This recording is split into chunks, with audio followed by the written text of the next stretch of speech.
Ladies and gentlemen, good day and welcome to the Q3 FY22 earnings conference call of PI Industries Limited. As a reminder, all participant lines will be in the listen-only mode. There will be an opportunity for you to ask questions after the presentation concludes. Should you need assistance during the conference, please signal an operator by pressing star and then 0 on your touchtone telephone. I now hand the conference over to Mr. Nishit Solanki from CDR India. Thank you, and over to you, sir. Thank you. Good afternoon, everyone, and thank you for joining us on PI Industries Q3 FY22 earnings conference call. Today, we are joined by senior members of the management team, including Mr. Mayank Singhal, Executive Vice Chairman and Managing Director, Mr. Rajnish Sarna, Joint Managing Director, and Mr. Manikantan Vishwan, Chief Financial Officer. We also have with us Mr. Prashant Hegde, CEO of Domestic Agri Inputs, and Dr. Atul Gupta, CEO of CSM Exports. We will begin the call with key perspectives from Mr. Singhal. Thereafter, we will have Mr. Manikantan sharing his views on the financial performance of the company. After that, the forum will be open for question and answer session. Before we begin, I would like to underline that certain statements made on the conference call today may be forward-looking in nature, and a disclaimer to this effect has been included in the investor presentation shared with you earlier and also available on Stock Exchange website. I would now like to request Mr. Singhal to share his perspectives with you. Thank you, and over to you, sir. Yes, so thank you, Nishit. Welcome everybody, and thank you for the participation in the call today. I wish you all a very happy 2022. I hope the Omicron challenges in the receding, and we are grateful to our frontline workers for their efforts in this pandemic. I'm also pleased to inform that PI has achieved an all-time high revenue and EBITDA in this quarter, with the revenue coming at 17%, while EBITDA going at 8% and PAT rose by 14%. This expansion came in despite of a high base of last year, that both the domestic and exports are rising trends of input costs. The domestic grew was by 8%, while the exports were a robust of 19% in the quarter under review. We are standing in the front line, considers the leading-edge technologies of complex chemistry. Our team are engaged in discovering better and more efficient pathways to commercialize molecules for a global arena. Innovators across the world acknowledge this, and we have a number of inquiries from our existing and potential clients and partners and our rising market lead. Transaction in new inquiries has continued, and significant number of inquiries are coming from non-ag space too. Hence, giving the opportunity to build its next core competence in that area. We have acquired more than 8 new customers during the 9 months, and there's a rich pipeline of more than 40 products, which are at different stages being evaluated. And more interestingly, more than 20% of these are non-ag chem. We are targeted to commercialize 3 new molecules in Q4, in addition to 4 molecules already commercialized by December, a total of 8 for the year. We have commissioned new complex building block with the composition of flow and batch process of monomethylhydrazine MMH. This is an extremely complex chemistry and challenging with technology transfers and capabilities, and we are scaling up production, and our team is one of the few in the world who have been able to build this production capability and demonstrate commercial production. Another great achievement that we are proud of. Our domestic performance for the quarter was driven favorably by the agroclimatic Rabi conditions, supported by price hikes effected by key products. We undertook successful launches of one of our new insecticides for rice and 2 specialty fungicides focused on horticulture and rice. We've also successfully launched a number of new brands in the horticulture segment with the Jivagro, which continues to enjoy a strong sailing, with our key product positioning well as category leaders. Moreover, over the 15 to 18 products at different stages of development and are going to get into registration.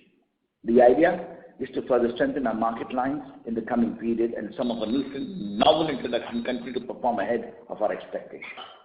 Let me take you a few of the examples in that. I'm happy to report that Avkira, the new wheat herbicide, continues to grow from strength to strength, and the treated acreage has increased 3-folds in this year. In fact, with Avkira, we're changing the habit of the farmer. Again, a strong concept selling being done for the first time ever in that segment. as a pre-emergent herbicide usage. The other interesting is the launch of pheromone-based product, usually not, for the menace of the pest of pink bollworm, is another sustainable solution, and we are working with public-private partnerships to answer the covering needs of this and have been able to demonstrate this performance, which has given excellent results over 5 different states in the country. Once again, our foray into specialty biological product, first of its kind, which has now been launched into India in the grape segment. It has given a great innovative product to the market in the grape segment, which is safe and prevents disease management for, again, one of the challenging pests, which is the powdery mildew disease, and enhances the quality, also enhances the quality and the luster and the shine of the product. So another great 3 launches, which PI has got some new innovative concepts into the ag market, which we expect over time to further scale up and to demonstrate our capability as a differentiated player in the ag segment. We continue to strengthen our marketing approach, supporting as already a strong pipeline of brands, working close coordination with specially dedicated personnel in pharma to enhance through better use of technology and modern best practices.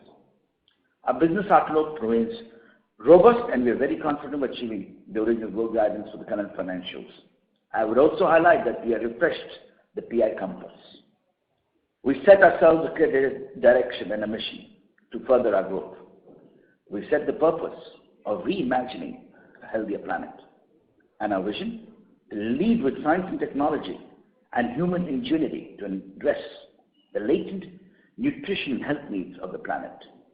We are aligning the organization across various levels in order to achieve and drive the PI compass. Our diversification into adjacencies to inorganic routes, our top agenda. Apart from technologies, scale-ups, we are evaluating various M&A opportunities, both India and globally, to zero down on a few which meet the objective of creating a sustainable difference in value proposition in alignment to our purpose, vision, and the values by which we want to run the organization. We have elevated our homegrown talent and leadership in alignment to meet the delivery and development agenda aligned in terms of our purpose and vision, both in the CSM and the domestic business. This rewards long-term business contributions, also helps to drive the culture of mediocrity and across all levels. Last but not the least, we are proud of our industry and customer accolades. As announced earlier, PI emerged among the top quartile company in the very first S&P Global Sustainability Assessment with an 82 percentile industry ranking. This ranking, with a gold star rating, with the 96th percentile rating of EcoVadis, a high score under the Independent Together for Sustainability, the TFS assessment for global customer, clearly demonstrates and depicts our ESG focus. The budget speech of our Honorable Minister, Finance Minister, on 1st of February, unleashed a series of programs for benefit of agriculture and chemical export sector. We believe these long-term policy initiatives by the government of India shall further boost opportunities in the Indian agriculture. Agri-input and specialty chemical manufacturing in India will help companies like PI in the further growth momentum as we move. With that, let me first thank all our stakeholders for their contribution for this quarter and wish you good health and stay safe. I, with this, would like to now hand over to our CFO, Manikantan, to share his highlights of our financial performance. And once again, thank you all for coming to participate on this call. Thank you, Mr. Singhal. Good afternoon, everyone, and thank you for joining us on the call today. I'll be summarizing the financial highlights of the company for the third quarter ended 31st December 2021. Please note that all comparisons are on a year-on-year basis and refer to consolidated performance. During Q3 FY22, we reported all-time revenues of 1356 crores, a growth of 17% over the same period last year. This was driven by solid growth in export revenues by 19% to rupees 1076 crores and 8% gain in domestic revenues to rupees 280 crores. I would like to highlight here that we have grown on a high base of last year, where domestic revenues grew by 26% and export revenues increased by 40% in Q3 FY21 over the previous period year-on-year. The trend of elevated inputs costs continued during the quarter, although they have effected partial pass-through by increasing product prices both in exports as well as in domestic markets. Full impact of price hikes will be reflected in the coming quarters. Our gross margin contracted by 49 basis points in Q3 FY22 to 46% due to lower export incentive and partial cost pass-through among others, which negated the impact of favorable product mix. EBITDA increased by 8% to record 297 crores. The margin moderation came in due to increased overhead by 24%, mainly attributed to sharp increase in fuel and other related utilities costs, logistics costs, and one-off expenses pertaining to strategic initiatives. These one-off expenses are non-recurring in nature, and we expect our price hike to partially mitigate the cost increase in the coming quarters. Profit after tax improved by 14% to 223 crore, in line with our planned effective tax rate. Our balance sheet further strengthened during the quarter. Net sales to fixed assets ratio improved to 2.07 from 1.89 in March 2021, while total capex for YTM FY22 period stood at rupees 228 crores. Inventory levels were maintained at the similar levels of the last quarter to avoid supply chain disruptions and meet customer supply schedules and continued operations. Company maintained its strong liquidity position with surplus cash and net of rupees 2,078 crore, including QIP proceeds. That concludes my opening remarks. I will now request the moderator to open the forum for Q&A. Thank you. Thank you very much, sir. Ladies and gentlemen, we will now begin the question and answer session. Anyone who wishes to ask a question may press star and 1 on their touchtone telephone. If you wish to remove yourself from the question queue, you may press star and 2. Participants are requested to use handsets while asking a question. Ladies and gentlemen, we would also request you to please limit your questions to 2 per participant. Time permitting, you may come back in the queue for a follow-up question.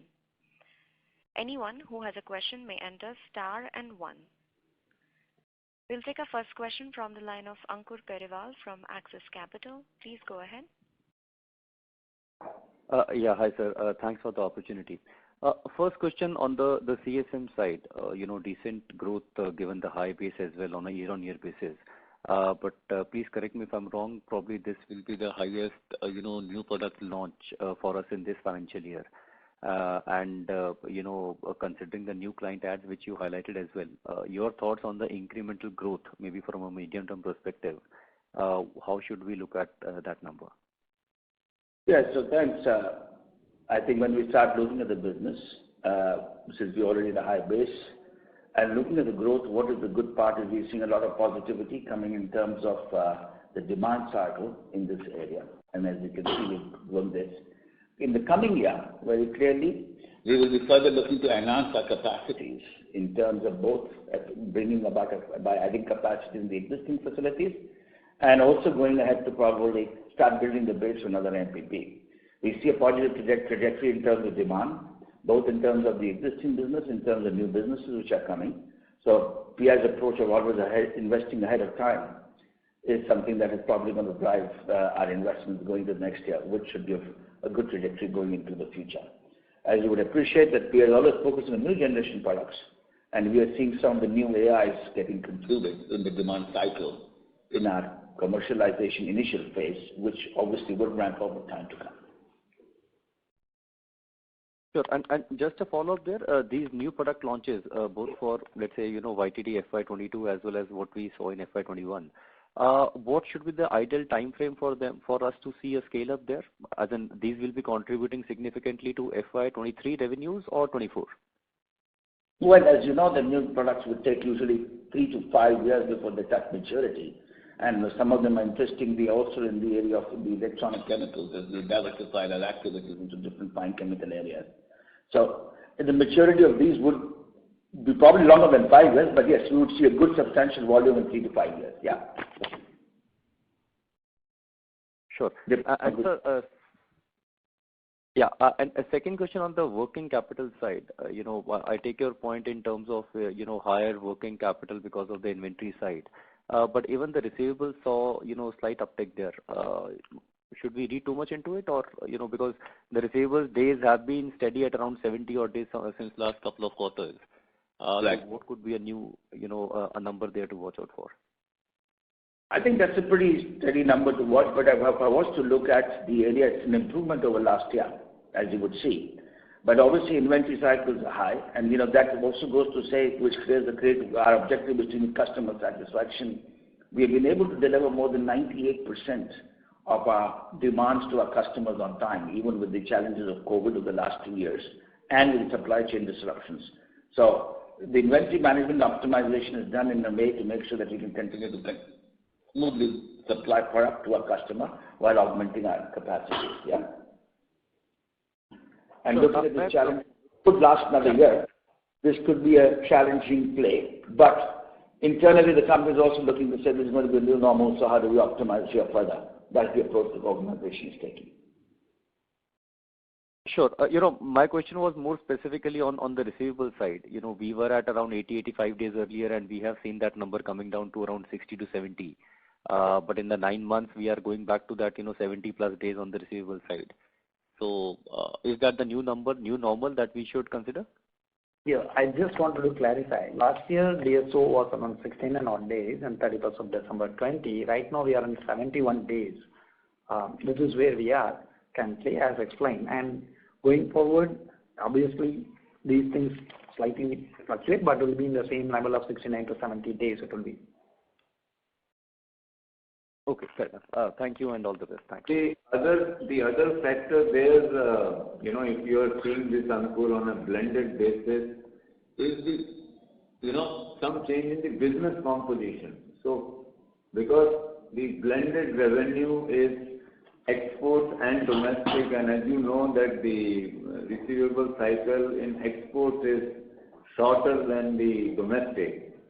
Now, since the share of exports is more in the current year vis-a-vis last year, you see this change. Sure. Makes sense, Mr. Sharma. Yeah, thanks a lot for that. Thank you. Thank you. We'll take a next question from the line of Bhavesh Jain from Kotak Investments. Please go ahead. Yeah, thank you for giving this opportunity. So first question on this agrochem CSM, how do we see the growth over medium to long term, considering few of our Q molecules are going off patent over the next 2 to 3 years? So, obviously there has been a certain challenge in the regulatory area for getting new registrations. As you would see, we will be launching 4 new products coming in the coming year. Are you talking about CSM? We're talking about agrochem, sorry, domestic. I'm talking about export CSM. Oh, okay. So, see, generic or no generic, and you see the contract manufacturing business is always working on the area of cost-benefit arbitrage. So there is no pressure on the manufacturing cost which could be driven from there. On the other hand, as genericization happens, and you would have seen that for any molecule, the key molecule inventor continues to hold a premium market share and price and continue to grow the market share. So as you would see, we see this not as a pressure at least in the next 3 to 4, 5 years for these molecules, because the genericization cycle in some of the geographies in time and some of the geographies which are coming also offer data protection, which further continues to do that. On the other hand, our own ability with experience in terms of cost efficiency and 10, 15 years of these molecule experience in manufacturing, I'm pretty confident that we are the best cost structures in the world in some of these products as we continue to go ahead. Okay. And the second question on this pharma CSM piece, post-Inflipt, are we actively looking for more opportunity? and whether we can build this business organically and scale up much faster, or inorganic will be an imperative to scale up this pharma CSM business much faster? So definitely we are looking. There's no questions on that. I think now the hunger has got even bigger because we need to catch up with time. So we will be looking at this place in both organic and inorganic. On the other hand, I must mention that while we've been continuing to invest to look at the areas for inorganic opportunity, we have got a team in R&D with dedicated resources and I'm building out R&D capabilities further in terms of infrastructure, which have been worked on certain identified products, which are the non-GMP space. And on the other hand, should be also augmenting one of the existing assets to do the pharma intermediates in this coming year, so that we continue to do organic. But as you would appreciate, we want to do something substantial and pretty quick.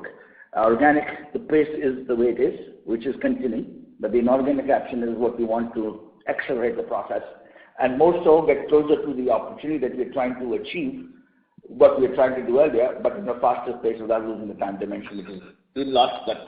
So we're looking at opportunities in that line. Okay, sir, I have more questions. I will come back in queue. Thank you. Thanks a lot. Thank you. Our next question is from the line of Vishnu Kumar from Spark Capital. Please go ahead. Good afternoon, sir, and thanks for your time. On the pharma inorganic acquisition, would there be an outer timeline by which we can expect you to close something like 2 quarters, 3 quarters? Is there something an outer timeline that at least you can give us? Vishnu, thank you for this question. I would like to do that as soon as possible. So we are looking, but we've got to make sure that we get the right bite, right? Sorry. Obviously, like to get some action moving in, obviously, within the year. In next few quarters. In next few quarters, sure. I'm sorry, sir, I'm not able to hear you clearly. I said, we would like to move this as soon as possible as of yesterday. So obviously we're looking on an aggressive pace and we would like to have something moving in the next few quarters for sure. Got it, sir. And so just wanted to some thoughts on you mentioned MMH and you also mentioned about some non-agro products that you're looking into.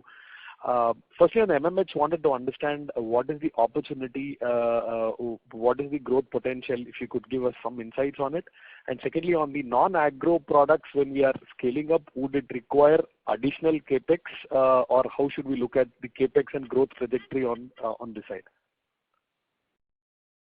So, you see, MMH in any case is a backward integration strategy, and we're also looking at certain core intermediate blocks, which is further giving us the cost arbitrage and a risk mitigation plan, back with the opportunity to have certain revenues and skills in certain intermediate blocks. But the interesting factor is unique of its kind in terms of the way the molecule, the process technology that's being worked. It's a combination of flow and batch, so it gives us a new capability enhancement of dealing with hazardous products and science. In regards to obviously the CapEx, as you know, we have put some aggressive capital over the last 2 years. And as you've seen, that we've also looked at 15 to 20% capacity enhancement through operational excellence and efficiency. The footprints of the MPP10 is far bigger, it's 30% bigger than any of the other MPPs. So this revenue growth plan is going to be driven by that, but looking at what we see coming in, we are looking at 2-pronged investments, which will probably come to you post next quarter as our business budgets and all gets approved, that we're looking to further get into putting up another MPP, and on the other hand, we're also looking to augment one of our assets and upgrade it to the pharma intermediate space so that we have the organic play which we're planning to do into operation by the end of the year. Understood. This pharma, organically, what is the revenue potential that we could possibly reach by next year or maybe 1 or 2 years that we are currently working on? So that would be too early for me to comment. We are at different stages of evaluation, right? So we are maturing and working on this. We will come back with a better understanding in the next couple of quarters. Got it, sir. Thank you. And one suggestion, the voice is it's not clear. Maybe I think you're speaking in the speaker. If it possibly change, it would be useful. Thank you. Is it better now?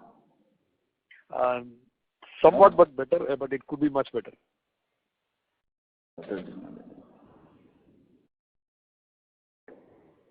Thank you. Our next question is from the line of Rohit Nagraj from Emkay Global. Please go ahead. Yeah, thanks for the opportunity. We have mentioned that we have partially passed on the price increases. Now, given the cost pressures that currently we are facing, we'll be passing it on in Q4 as well. But in case of retreating of the input prices, what generally happens, because there is a lag in terms of passing on the price input cost increases, but whenever the input cost again decrease, then how does it work for us? Thank you. Well, it's the same cycle, no? It works one way or the other way. But typically, we have the inventories in time to which these orders are committed, so that's less of an impact than the input, so that kind of works up in the same way. Right. Right. So generally, it is about 3 months in terms of the lag effect that comes into play on either side? It takes a quarter, depends on the product and offers, yes, quarter or so, depends, and also depends on the inventory levels, yes. Typically, that's the average time you can look at, yeah. All right, sir. Thanks. So the second question is on the balance sheet. So we have borrowings of close to about 300 crores, and we have a cash surplus of about 2,300 crores. So any specific reason to keep those borrowings on the books? Money? Yeah, thank you. It's going ECB, which we have taken up a couple of years back. That is with an average maturity of 5 years. It's continuing in the books. It's beneficial comparing the rate at which we have taken at that time. So we also evaluated the same thing and find that it is still worth to keep the ECB on our books. Right, sir. Got it. Thanks a lot and best of luck, sir. Thank you. We'll take our next question from the line of Madana Gopal Ramu from Sundaram Alternates Limited. Please go ahead. Good afternoon, sir, and congratulations for a very good show on the CSM business. Sir, you mentioned on the MMH capability coming in. If I understand, it is going to help us to become more cost competitive for scaling up the existing products, or is it improving our capability to, say, synthesize more new molecules? It does both, to be honest. Okay. So benefits of this are likely to come in the medium term, or we have to wait really 65 years? This is not going to give us revenue of MMH. We're looking to get revenue for the products that we have in the pipe. Yeah, that's what I'm asking. So it's in the molecules already commercialized will see the benefits of this coming through. Some of them and some to be. Okay. And apart from you also mentioned about apart from cost, this also de-risks the availability of material, on time, because so far this was being imported mainly from China, okay, and as you know, given the current scenario, it is a strategic move to de-risk from that source. Okay. And the second question I had was, you also mentioned about the flow chemistry getting commercialized. Can you elaborate a bit on what that would enable us in terms of scaling up the existing molecules? I mean, flow chemistry, pardon? You also mentioned about the flow chemistry getting commercialized this year. What kind of advantages that will throw us? Yes, the flow chemistry is a capability development. It's a capability development the organization is doing, which will look at the asset structures in a different way, and we will be commercial. We are looking to commercialize one of these areas, and that will give us the confidence to look at a different way to get a return on assets with time. So basically, this will help in two ways. One is that this will dramatically reduce the plant footprint, which means that the capital efficiency, which is the key objective, long-term objective of ours in this business, that will be gradually achieved. And then apart from capital efficiency, I mean, even the cost of production improvement, cycle improvement, all those benefits, safety, I mean, these benefits also will be achieved. Basically, it leads to enhancement of capacity in the existing facilities. Capacity, cost efficiency, and also safety. All 3-4 objectives, yes. Okay. See, can you put on the capex for the current year and also what kind of capex budgeted for the next year, if you can guide us on that? Well, we've not frozen the capex for next year, but money for this year, can you please? Yeah, we have capex of 228 crores up till now, and we expect, as we spoke in the last quarter call, around 300 to 350 crores would be the per capex for the year. Okay, thank you so much. And next year's capex plans are still in discussions in the making because there are several sectors, including the pipeline, including some of the inorganic opportunities that we are evaluating. So, the finalization of next year's capex will only happen by end of this quarter or something. Sure. Thank you. Thank you. Our next question is from the line of Aditya Jawar from Investec Capital. Please go ahead. Yeah, thanks for the opportunity. Congrats for reporting strong growth in CSM. The question on capex is, got partly answered, but one thing just wanted to understand that organically for us, if we have to think about capex for 23-24, in the order of magnitude, could it be 20-30% higher or much higher than that? Any broad sense on capex for 23-24? Yes, if you want to look at it that way, but at the same time, I want to highlight that we also work on technologies to improve asset utilization, as you've already seen this year. We have other plans to do that. Followed, if you are putting some of the flow areas that will work. So that is why I think what Rajesh mentioned earlier, we're still looking at the technologies and balancing between risk and rewards and putting up a capex plan. But clearly, we see a positive trajectory in looking at the capex, depending, because we are seeing a positive trajectory in demand. And as you would appreciate, that over the last 2 years, we had aggressively put in capex because, typically our belief of building capacity before demand. So I think that's what's supporting us through this process, yeah? Yeah, that's encouraging to hear.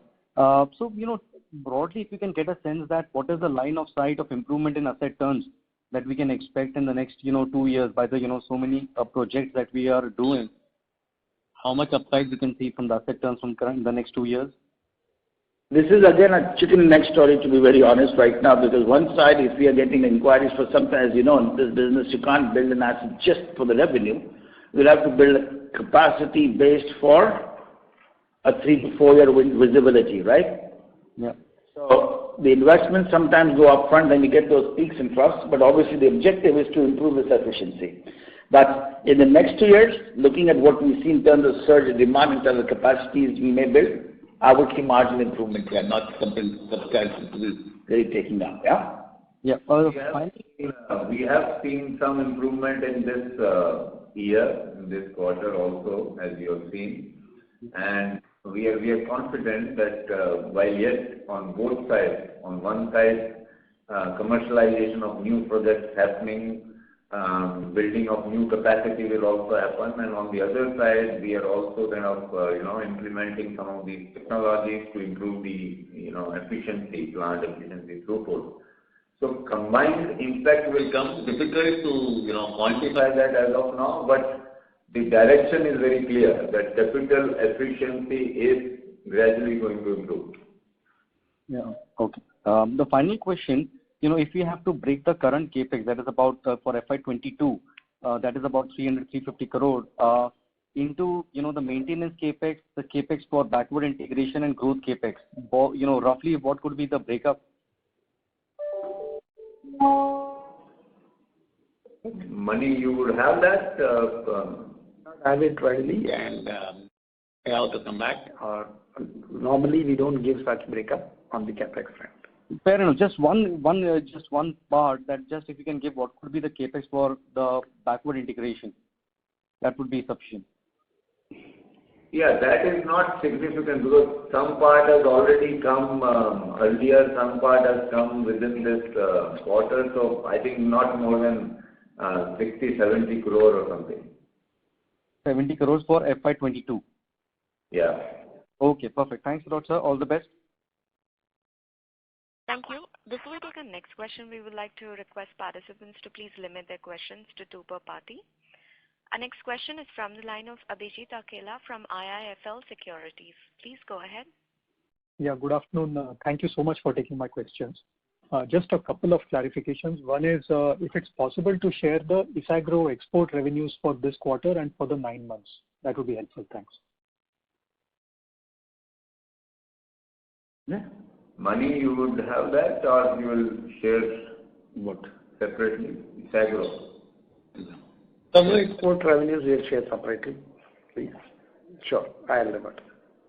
Okay, thank you. The other thing was just to confirm that there's 20% kind of CSM growth target for the next few years with good visibility. So we are still on track for that. And on the domestic side, what kind of growth would we expect for next year? And also, if you could just comment on the margins, is it possible that we could see a recovery next year of the low base of this year? Yes, I mean, as we projected, the growth rates are looking to be in the same direction. And obviously, as will also catch up the growth rate as we expect it to do, far better than what we've had. Based on the launches of products and new products coming to registration, we see a good year going forward. Thank you. One last thing. InSwift, sometime back in December, put out an announcement saying that apparently PI has approached the commercial court at Gurugram, for some kind of arbitration and conciliation. So if you could just, confirm whether that is the case and what is the update on that and what do we sort of, plan for that discussion going forward? Yeah, I mean, Abhijit, since the matter is sub judice, I think it will not be correct on my part to kind of put any commentary around it. But yes, some proceedings are happening on that front. So the idea is, that we're still sort of trying to see if, a deal can happen there. Is that the thought process behind that, or? No, this is what I said, Vijay, that since the matter is pre-released and there are certain proceedings, legal initiatives taken by us, so I think it is not correct on our part to kind of put a lot of detail and commentary here on call. Understood, sir. Yeah. Thank you so much. Thank you so much. I'll come back. Thank you. Our next question is from the line of Bharat Shah from ASK Investment Managers. Please go ahead. Yeah. Two questions. One on talent management, retention, nurturing, and growth. What are the thoughts, strategies, and ideas? We have seen over a period of time kind of a recurrent separation of talent time to time. Yes, so as you've seen by that we have just now put a whole strategy of develop and deliver agenda for putting a new purpose and vision strategy to put the whole talent map together. Clearly the organization, looking at the objectives it needs to achieve, it looks at talent and talent management approaches in line to that. As you would have seen, certain talent was acquired in order to help and augment the organization to grow and move to the next level. While we internally have been able to develop the new talent, which has come in shape with the leadership of the two leaders today, having vast experience to drive the future strategies and growth.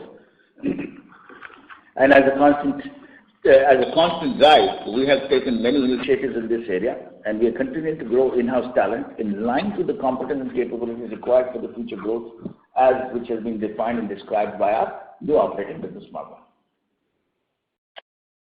Mike, your voice is not very clear. If you can speak closer to the mouthpiece or without the speakerphone, I think it will help. So are we kind of happy about our initiatives, or is it a source of concern given a fair number of departures that we have seen? Well, I'm not sure that what level of departures that we're talking, because some have been retired, some have moved on because of a certain data. And we have enough talent in-house which has taken up charge and shape, which was developed, which is there. So if I still look at the data points, PI's attrition rates are far lower than the industry average, which is being faced in today's growth opportunity that the industry is operating, right? But at the same time, We are looking to always, today's world is a little different world of the youngsters, so the point is that we are working on a strategy where we have well mitigated risk from talent by developing talent internally.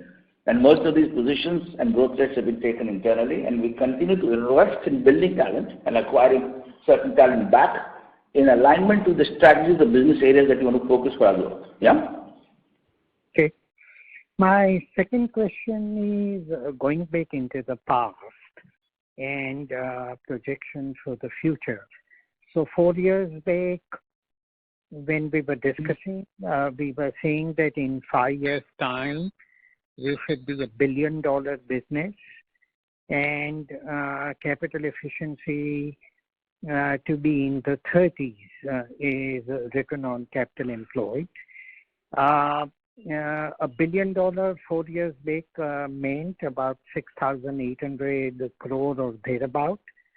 So are we on the way next year to be around that ambition and on capital efficiency the objective of in the 30s rather than 20s? And corollary to that, if we have to thereafter think of our business, whether in 3 years, 4 years, or 5 years' time, we believe given initiatives, given client engagements, new chemistries, and our product offering basket, are we likely to see the business doubling? Whether 3 years thereafter, 4 years, 5 years, when? So thanks for that question. We're not an organization that likes to be asleep. We want to grow at an aggressive pace.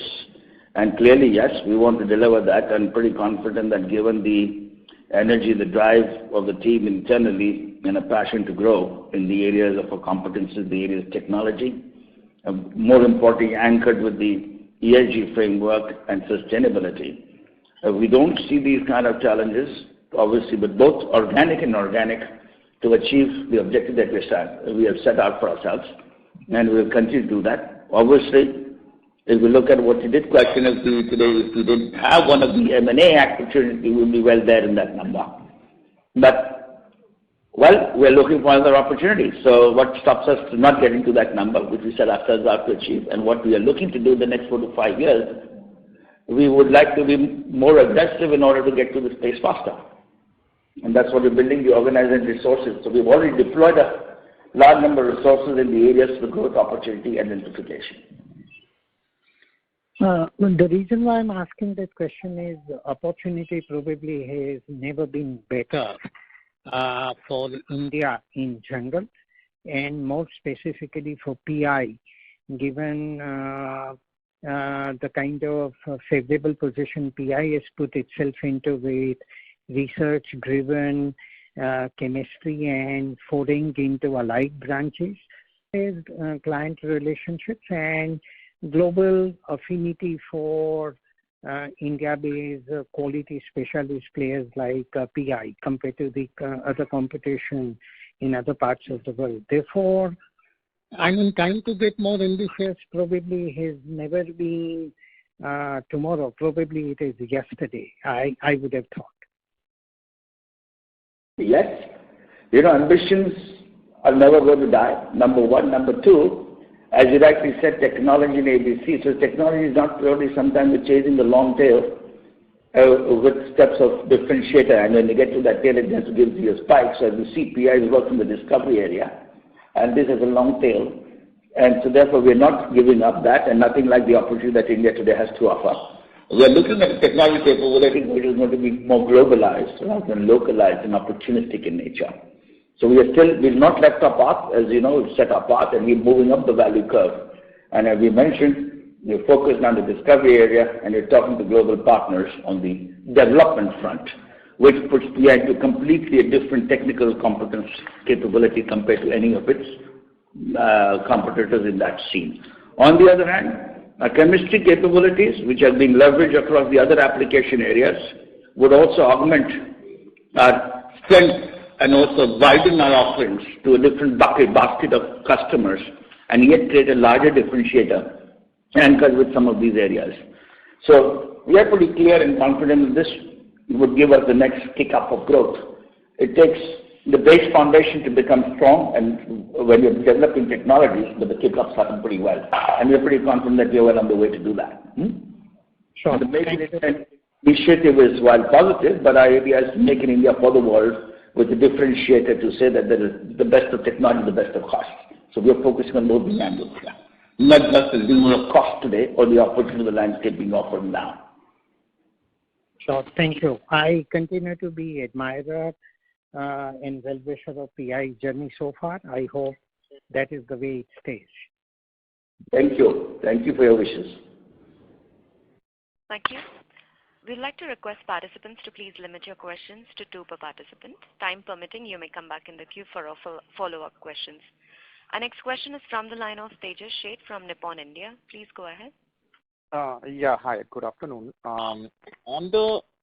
As we continue to pursue the pharma CSM space through inorganic route, what is the aspiration for us to have the revenue from the same over next 3 years organically?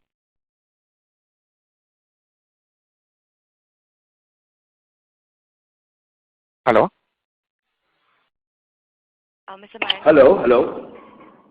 We didn't get your question. Sorry, can you go back to that? The question was on the pharma CSM. So obviously they are pursuing the inorganic route on the segment. What would be our aspiration to from that segment over next 3 years on the revenue side, organically? Well, right now with the bids of construction, but obviously within the 3 digits, which we are really looking to see, because otherwise it's not going to be substantial enough for PI to chase. So no, just a clarification on that. So even if we don't acquire any asset, are we looking at 1,000 crore of revenue potential over next 3 years? That would be 1,000 crore in pharma, my friend, is a pretty large revenue, which will not be possible organically, to be very straight, in 3 years. Yes, no chance. But obviously, 150 crores when you're looking at the area of intermediate non-GMP. So the organic route is where we're going to leverage to grow to that revenue in 3 years. You can't get that number in an organic way. Sorry. Okay. And on the agro CSM side, I mean, if you see 4 years ago, I mean, there were only 3-4 players which were very key to the innovators. But as we see today, there are many players, and most of the business now is done through RFQs rather than on relationship basis. Are you seeing intense competition on CSM agro side? Well, I'm not sure about what you mean by RFQs in this, because it depends on where you are. Number one, yes, there are many more players. The landscape will expand as businesses expand and as the first movers. But again, which part of the pie? Because they're also outsourcing with moves from China to India, which could be also in the generic space, which could be for products which the company is already making, or intermediates which companies are making and are getting business opportunities which they weren't competitive for cost in the past. So clearly, for new generation, new product development, I am not seeing the RFQ approach really happening. It is still based on competencies, capabilities, and partnership of trusts, which are taking that game.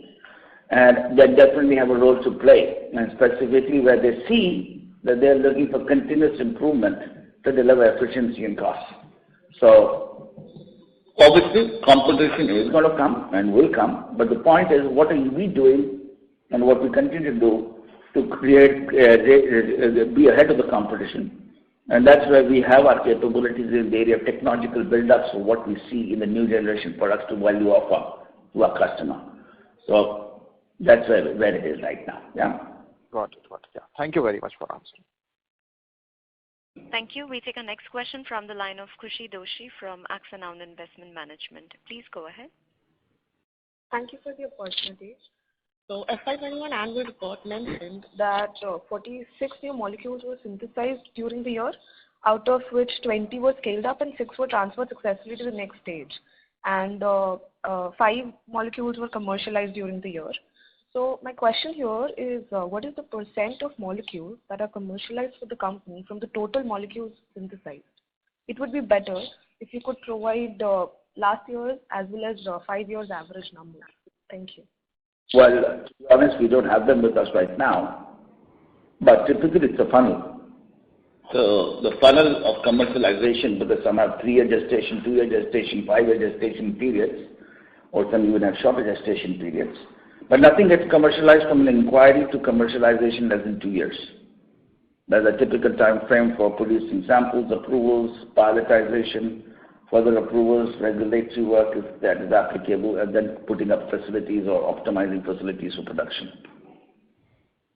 Okay. Could the number be provided any time later? Yeah, we can get somebody to put that to you. Thank you. Also, could you shed some light on what type of electronic chemical is the company working on? Well, we can't put detail onto that. As you know, we are bound under very strict confidentiality clauses with our partners. Yes, you're working in that segment. And again, they're in the innovative area. Okay, thank you. Thank you. Our next question is from the line of Sumant Kumar from Motilal Oswal. Please go ahead. Can you talk about the Okida performance in this quarter and what kind of target we have for this product for next 2 to 3 years?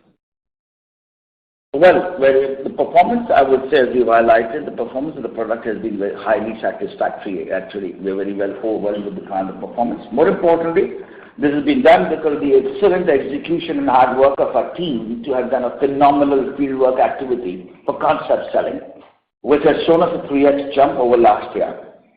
And clearly, the way I see it, going into the future, it's competitive and sensitive, so we definitely are very gung-ho, as I would say, about saying aggressive growth plans on this product. Not only that, but we have a bunch of 2, 3 new other molecules are coming in, which we would see a huge shift in the way we see demand in the domestic sector. So do we have any target of some particular numbers we are going to reach in maybe a couple of years? I would not like to highlight that for, as I said, for competitive intelligence purposes and also. Okay. But yes, as I said, we have pretty good aggressive growth numbers and we are confident that that can be done. Yeah. Okay. And the product you have launched at PV Not, can you talk about is the potential target overall? What kind of growth potential and in this product? Prashant, maybe you can give some input on the PV Not and how you see this as a social program. Maybe Prashant, are you there? Hi, good afternoon. So PV Not is a novel technology which we are basically widely testing at this point of time. And this year also it has gone through a lot of testing and trials, commercial trials. We are hopeful to commercialize this in the coming year in cotton area. This product is a pheromone-based technology and it is basically tied to the plant and it has to be a community approach which farmers have to adopt. So that is why we are also working with various communities, various FPOs and the government organizations in Maharashtra and Punjab as well. So because it's a novel insecticide, it is a new approach which we have to follow and the community approach. So it is going to take a little more time than the regular insecticides. But it is a good product and we are hopeful. At this point of time, there are no other product which can give this kind of control on PV Not, which this product can give. So because of the community approach which we need to follow, so it is going to take a little more time to scale up. But it is going to be a sustainable product and it is a long-term product. That is how I can put it. And just one more thing I would add, pink bollworm is a pretty menace in the cotton pest and there is no other solution. But this is again a unique concept selling where we need a huge amount of public partnership and participation to make sure that the farmer is able to see the benefit. And I must say there's a huge interest which is being shown by various state governments and head governments to say that how PI can partner to put this concept into the market. And I think the positive outcomes have been very encouraging to the extent that we have been able to socially make an impact of this product and make sure that the farmer is able to get a better crop and yield and not get damaged by this pest called the pink bollworm. Is it a licensing product? Sorry, what did you ask? Is it a licensing product? No, it is our own registered product. Yes, obviously we partner with a Japanese company, but we have an exclusive license for India. Okay. Thank you so much. Thank you. Our next question is from the line of Surya Patra from Phillip Capital. Please go ahead. Yeah, thanks for taking my question. So just on the, given the commentary on the flow chemistry side, what you have mentioned, there is cost efficiency, OpEx efficiency as well as CapEx efficiency driven by that. So is it fair to believe that going ahead, whatever CapEx that we would be planning, that would be largely based on that? If that is yes, then what technological challenges that you could face in developing or in developing the processes for the flow chemistry technology?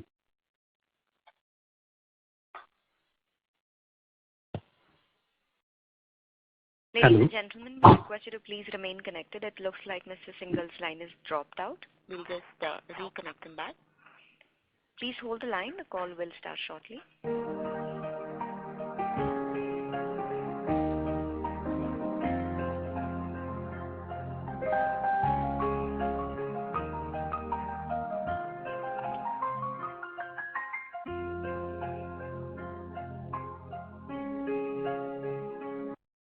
Ladies and gentlemen, thank you for your patience. We have the line for the management connected. Mr. Patra, we request you to please repeat your question. Yeah, thank you. So just I was asking about the flow chemistry about which that you have commented that this is going to have both OpEx efficiency as well as CapEx efficiency. So going ahead, is it fair to believe the larger chunk of our CapEx will be driven by that? And if yes, what challenges that one would see in developing the processes to fit to the flow chemistry? I'm not getting your voice very clearly. Sorry. We talked about flow chemistry, then I did the other part was muffled before. Is this line is correct now, sir? Maybe you can put a bit further away because the voice is cracking. So if you talk further away from your phone, maybe clear. Okay. So I was asking that, since we have talked that, and that is known that this flow chemistry, if it is implemented right, then it can offer both CapEx as well as OpEx efficiency meaningfully than the batch process. So if that is the case, then going ahead, the large part of our CapEx would be driven by that. Well, let me put it this way. It is number one, it's a flow chemistry, the concept which has been around for a while, which is now getting into some people look at commercially. It is not that it can replace batch processes. It is not something that in all chemistry, in all kind of areas, this can replace. And yes, in certain critical areas, it can replace, where it can give both operational excellence and also can give you safety and a capital cost structure. So the PI is building this capability and looking at certain of the areas of opportunity that we have, where we can actually bring this value offer to the table for the company, right? And once you build this capability, maybe we can drive more project and strategy aligned to that, yeah? Sure. My second question is on the kind of new areas that we have been talking about, sir, whether it is the fine chemical one or the pharma one or like that, or the electronic chemicals, what we have already initiated something. So, see, let's say on the 3-year time period horizon, what is the kind of a revenue mix that we should be seeing out of non-agro base?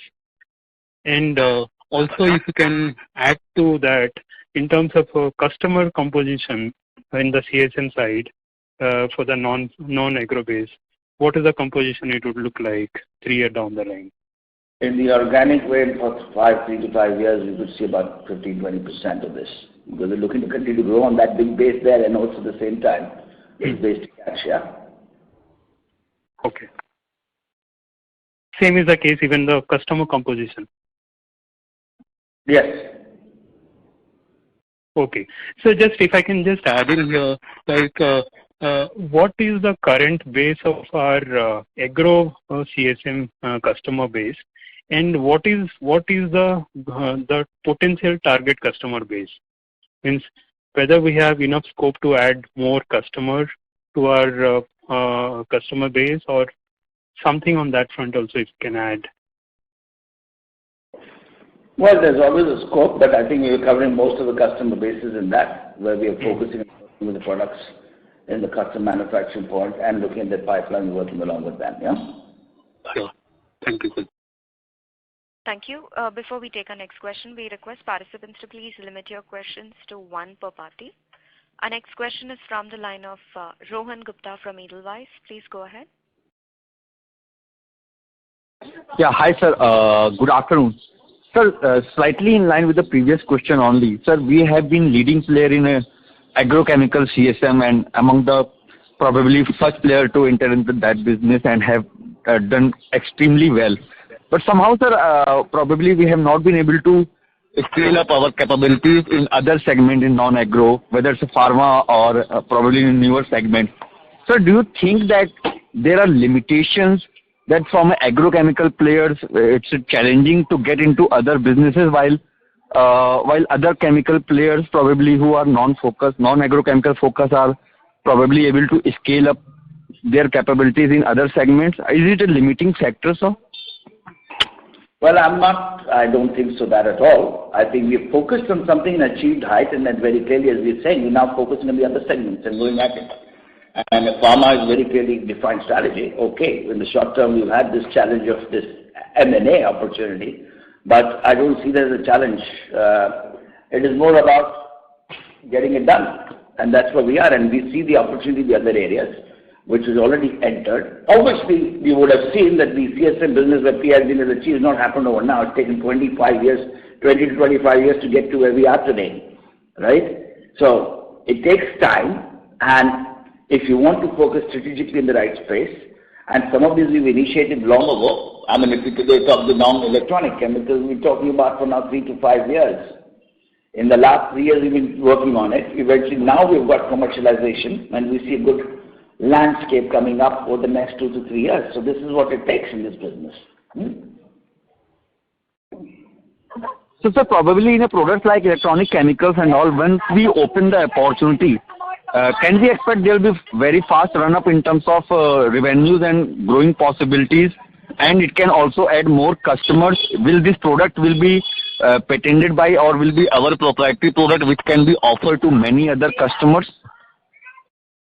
No, we will be working with custom manufacturing approach there. So there's no proprietary. We're working with proprietary proposed products, but we may have some proprietary capabilities that we could bring in. Yes, we will see it will take time to get in, and it takes time to build capability and credibility in the sector. But once we're able to do that, the multiplier effect starts coming in.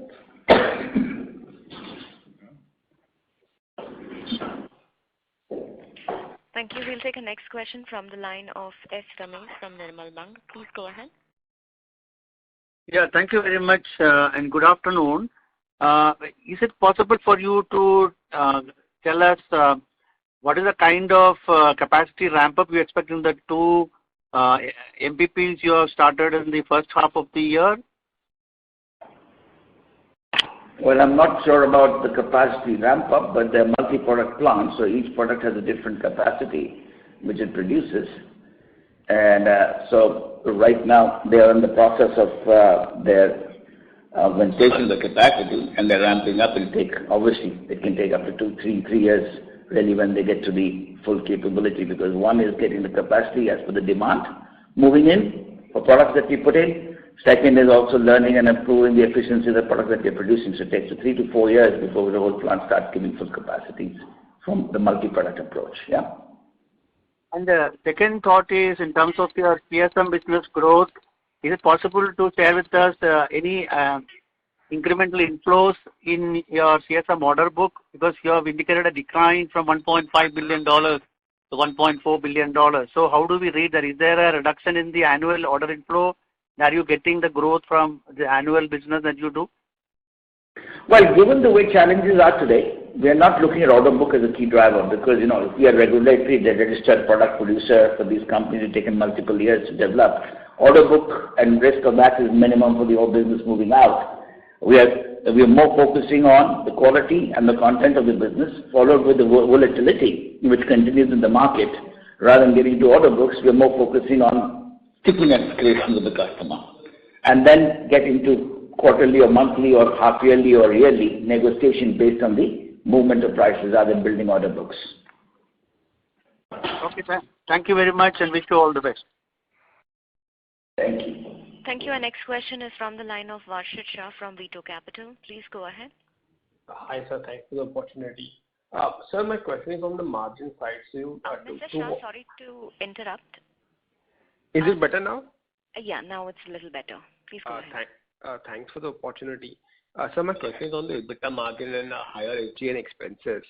I think we have some tailwinds coming from increase in the utilization levels of our existing assets. So given the cost pressures and one-off, can you give us some color on how much of the SG&A expenses had a one-off element so that we can understand how much impact came from the inflation?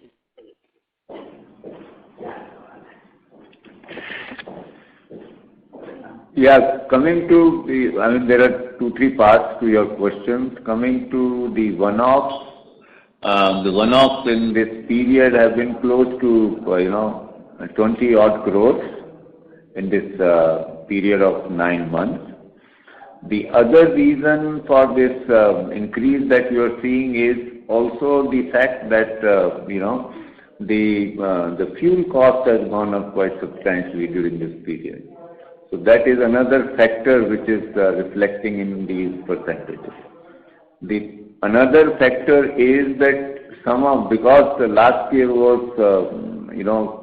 majorly impacted by COVID, and some of these expenses, for example, traveling and, for example, a couple of other, expenses, they were at quite abnormally lower levels. And now that this year activities have, barring few months, were normalized, those expenses have again gone back to the earlier pre-COVID levels. So yeah, I mean, these have been some of the factors, but in nutshell, one-off kind of expenses were close to 20 odd crores during this period. Sure, sir, that is helpful. So my second question is on the agro CSM side. So one of our large molecule for a US-based customer is going off patent. So do you envisage a scenario where the CSM business for that particular molecule from other international players and domestic players actually throws up a good volume growth opportunity for us, given that we're already ahead in the cost curve for that particular molecule? Well, I'm not sure which molecule you are talking, but it's one of the top two for the, let's put it that way. Pardon? It's one of the top two. No. Can you? Sorry, sir, we can't hear you, Mr. Singhal. Yeah, so I was not sure what is that question, but if you can please repeat the last part of your question again. Yeah, so I'm referring to one of the top two molecules which we do in the contract manufacturing for the US-based MNC, and that is going off patent in this year and next year in some of the markets. So do you see the opportunity to expand volumes for new customers for that particular molecule? And no, sorry, we are in the business of custom and contract manufacturing where we work with partners and innovators, right? We are not going to cut shores by giving it to their competition, but we will support them to see how we can grow the business with them. No. So I was referring to in partnership with the US-based client only, because their revenues will increase because of the partnerships they are doing across the globe. So my question was in relation to that only. Yes, so those are discussions which remain between the partner and us. Yeah, that's the way it is. Okay, understood. All the best. Thank you. Our next question is from the line of Sangeeta Purushothaman from Cogito. Please go ahead.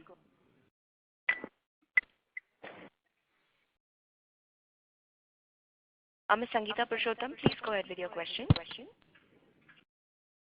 Looks like the line is disconnected for this participant. In the meanwhile, we'll move to our next participant. That's Dhavan Shah from ICICI Securities. Please go ahead.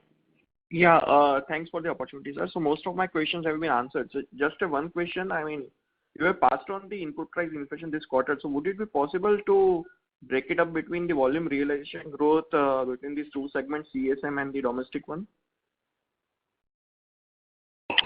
Well, we don't have the data. Money, you would have those numbers, Money? Not really. We don't have that breakup. But most of that would be volume this quarter, right? Yeah, I mean, most part of it is volume. Obviously there is,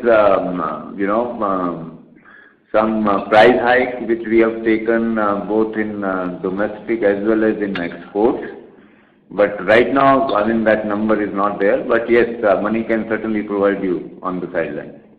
Sure, sir. And just one thing is on the CSM, we have seen the highest number this quarter. So, I mean, once we'll pass on the input price inflation for this segment also, can we see, the jump up in the revenue of this segment meaningfully over the period of time? Yes, so we are certainly expecting to, with this full impact of this cost increase is done, then there will certainly be, positive impact on the margins. Sure, sir. Thanks. Yeah, that's all from my side. Thank you. Our next question is from the line of Manish Mahawar from Antique Stock Broking. Please go ahead. Yeah, good afternoon, sir. Just wanted to know what was the CSM business market size last year, FY21, and what was the market growth and our market share, if possible? Come again? Can you please repeat? CSM business? CSM market size globally, and what is the growth rate in the last year, FY21, and if possible, what is our market share? Well, this is a little tricky question because market size depends on what kind of portfolio of products that you consider, and as you know that we work only in early stage molecules and all. So considering that kind of product profile and portfolio, I mean, we believe that the market size is overall globally anywhere between $6 to $8 billion. Okay, and given our size, you can clearly imagine that what is the kind of market share currently we have. And obviously this market, because these are early stage molecules, the growth trajectory is reasonably high. Okay, and which is what is also reflecting as if you see in our own growth, in CSM exports. Okay. And maybe last one more question, sir. Just what could be the tax rate for this year and the next year, if possible? Can you share? Money? Yeah, no. In the current year, we are on the effective rates around 15%. For the next year, we will give it post the next quarter, please. So sorry, could you repeat? This year it will be 15%, and next year? No. Yeah, I said it is 16.16. Okay. Okay, sure. Thanks. Thank you. We'll take a last question from the line of Deepak Chitroda from Phillip Capital. Please go ahead. Yeah, thanks for the opportunity. My question is on the basically on the CSM side. If you can basically tell us in terms of number of MPP plants which we have now on the plant by plant basis. For example, Panoli, Jambusar, and East Agro, which we have after commissioning of these two plants current year.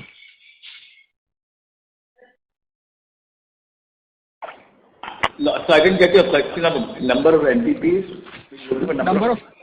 Number of MPP plants which we have now on the plant wise. So 15 plants all put together. Okay, and I think Panoli will be having the majority of the plants. Yeah, I mean the major plant numbers, yes, but capacity is no. Yeah. Okay. Okay. And so my second question is towards the the volume and the price side, which I think you partially answered in the previous participant question. I think the major part of the as you mentioned that the growth has come from the volume side, right? So it is correct to say that probably might have taken around 2-3% kind of a price hike, and probably might take another maybe double price hiking for the next quarter.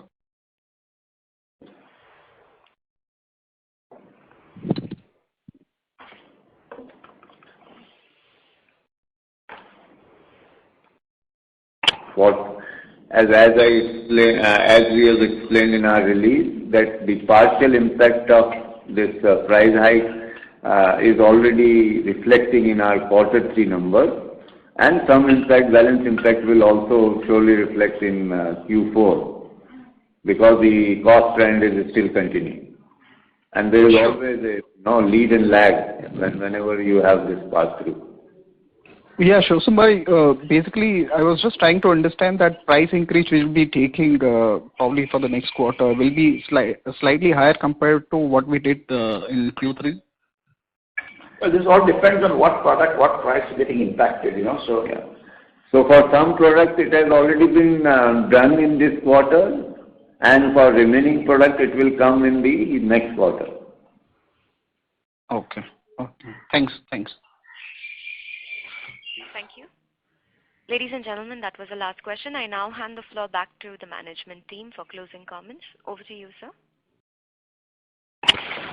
So thank you everybody for all your kind support and participating in the call today. And wish you all a very safe times ahead.